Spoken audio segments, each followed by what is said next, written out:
애가 3장 19절 내 고초와 재난 곧 습과 담즙을 기억하소서. 내 마음이 그것을 기억하고 내가 낙심되오나 이것을 내가 내 마음에 두었더니 그것이 오히려 나의 소망이 되었사오면 여호와의 인자와 긍휼이 무궁하심으로 우리가 진멸되지 아니함이니이다. 이것들이 아침마다 새로우니 주의 성실하심이 크시도소이다. 내 심령에 이르기를 여호와는 나의 기업이시니 그러므로 내가 그를 바라리라 하도다.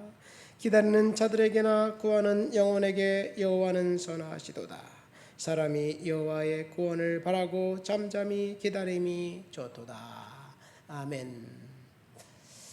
이 말씀은 예레미야 선지자의 고백입니다. 애가는 슬프다라는 그 뜻입니다. 슬픈 노래가 애가입니다. 예레미야 선지자는 눈물의 선지자라고 이야기합니다. 상황을 바라보면 눈물을 흘릴 수밖에 없습니다. 예레미야는 지금 망국의 시대를 살아갔던 선지자였습니다. 이제 유다의 진액은 다 해서 결국 예레미야가 이 생전에 유다가 멸망하는 것을 그는 두 눈으로 보았습니다. 전쟁의 소식이 그가 살아있는 동안에 있었습니다.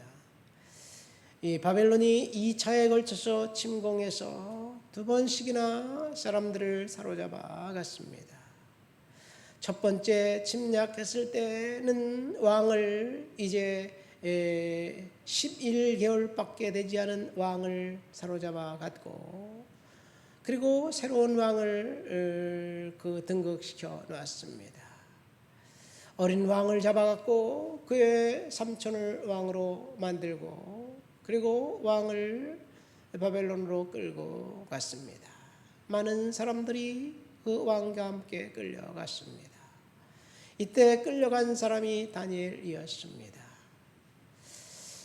왕이 바뀌었어요, 유다는. 그리고 바벨론이 으름장을 놉니다. 그래서 예레미야 선지자가 왕과 백성들에게 바벨론에 항복하는 것이 차라리 우리들에게 더 낫다고 이야기하는데, 사람들은 도무지 선지자의 이야기를 귀를 기울여 듣지 않습니다. 오히려 선지자를 핍박합니다. 그리고 사람들이 거짓 말에 동조하면서 거짓 선지자가 이제 이의 이야기에 사람들이 귀를 기울이고 그들의 이야기를 경청합니다. 그렇게 생각하면 돼요. 이제 조선이 멸망할 때 고종 황제 치세 말기에 일본이 이제 대한민국을 점령하고 늑탈하면서 민비를 시해하고 그리고 국론을 유린합니다. 그때 어떤 사람이 일어나 차라리 일본에 항복하는 것이 낫겠다, 그렇게 이야기하면 사람들이 어떤 생각을 할까요? 저 사람 매국노다, 일본의 나라를 팔아먹겠다고 이런 이야기를 생각하는 것과 비슷합니다. 물론 상황은 약간 다릅니다. 어쨌든 그런 혼란의 시기였습니다. 사람들은 방향을 잡지 못했습니다. 그런데 거짓 선지자들이 일어나서 희망의 메시지를 선포하는 거예요. 우리들은 결코 망하지 않는다. 하나님은 우리와 함께 하신다. 하나님이 그들과 함께 하는 건 맞지요. 그러나 회개하고 돌아오기를 거부하는 그 백성들에게는 회개하기 전까지는 희망이 없습니다. 회개를 선포하는 것이 아니라 오직 사람들이 듣고 싶어하는 메시지만 선포합니다. 잘 될 것이다, 우리에게는 희망이 있다, 소망이 있다, 이런 이야기를 합니다. 그래서 국가는 이제 내부로부터 썩어가고 그리고 멸망의 냄새가 진동하는데, 사람들은 실상을 보지 못하고 그냥 자기가 원하는 것만 따라 합니다.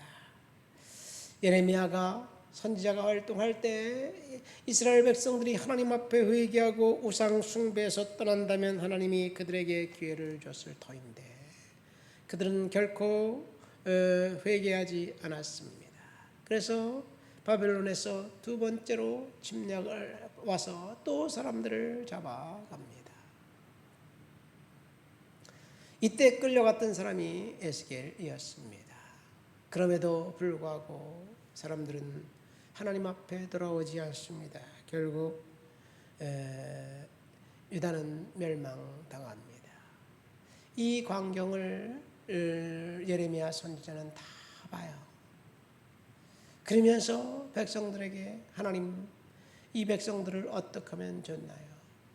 회개하라고 목청껏 외쳐도 끝내 돌아오지 않는 백성들. 그래서 유다가 멸망당하고 국가는 흔적조차 없어졌습니다.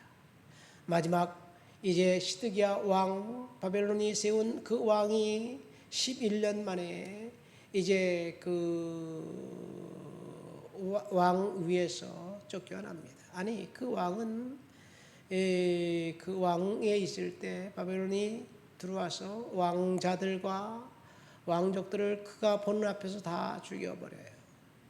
사랑하는 자식들과 아내들이 다 죽습니다. 그리고 더 이상 죽일 왕족이 없자 그의 눈을 뽑아버려요. 그리고 바벨론으로 끌고 갑니다. 얼마나 비참합니까?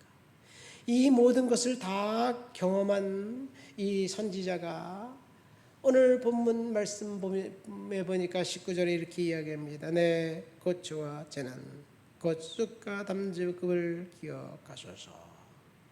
하나님 앞에 그렇게 고백하는 거예요.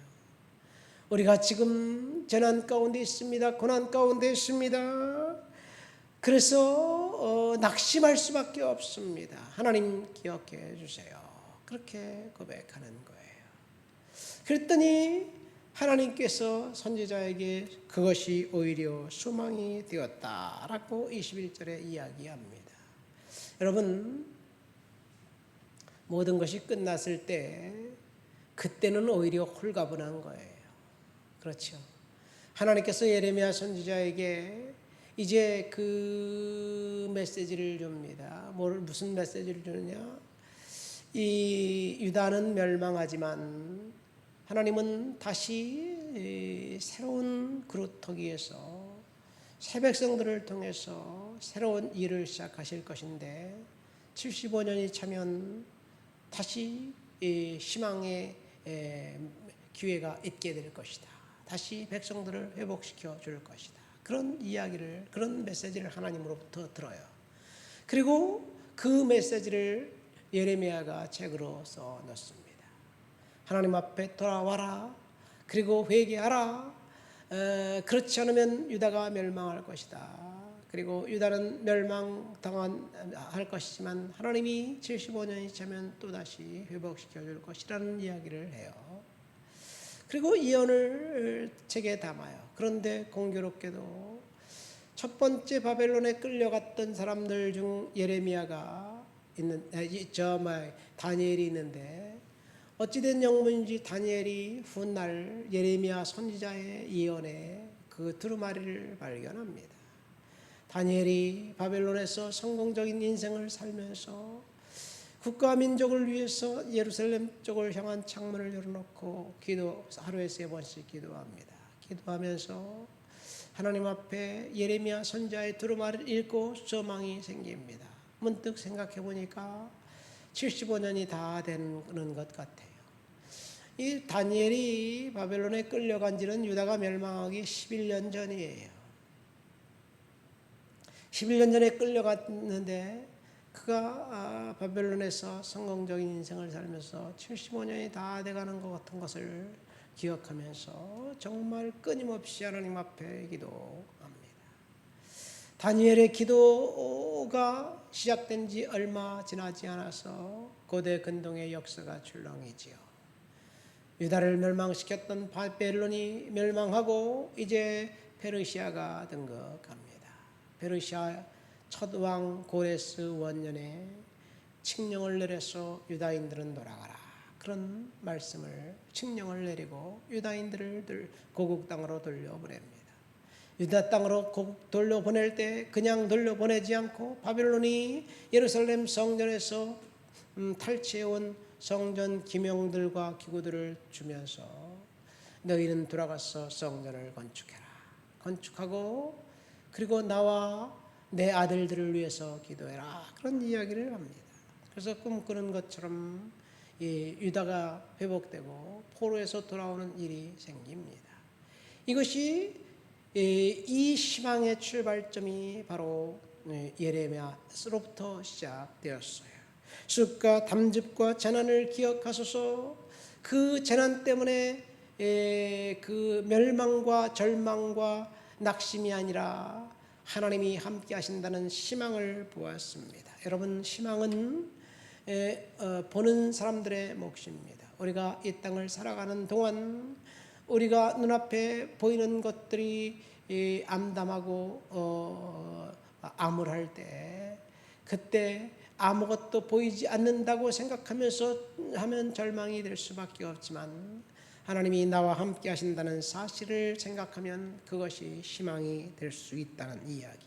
이것이 예레미야 선지자의 메시지입니다. 네, 여호와의 인자와 긍휼이 무궁하심으로 우리가 진멸되지 아니함이니이다. 여러분, 하나님의 인자와 긍휼은 지금도 우리들의 삶과 인생 가운데 역사하고 있습니다. 우리가 생각할 때 출구가 보이지 않고 답답하고 괴롭고 그리고 뭔가 잘 되는 것이 없어 보일지라도 하나님의 인자와 긍휼은 우리 인생 가운데 함께하기 때문에 우리는 결코 망하지 않습니다.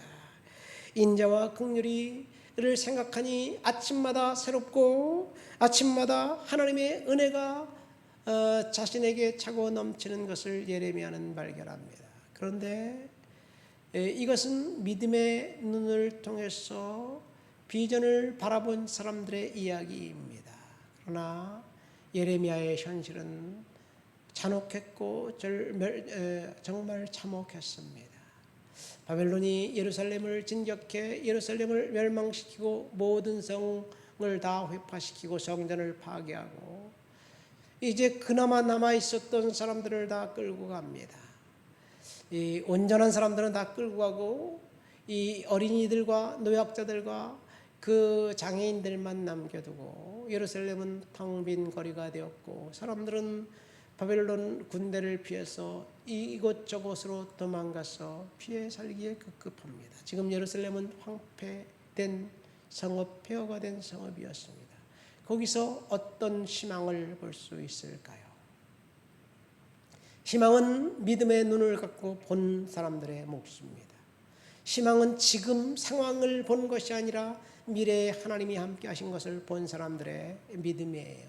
저와 여러분들이 믿음의 눈으로 희망을 바라보면서 오늘도 승리하시기를 예수님의 이름으로 축원드립니다. 하나님 아버지 감사합니다.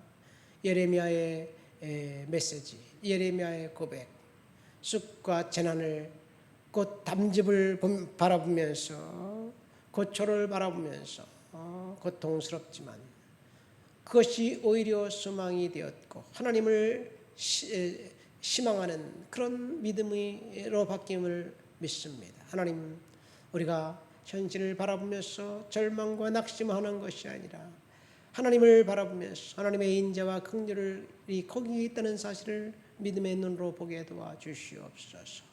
오늘도 주님 나와 함께 하시고 긍휼과 인자가 풍성하신 주님을 찬양합니다. 예수님의 이름으로 기도합니다. 아멘.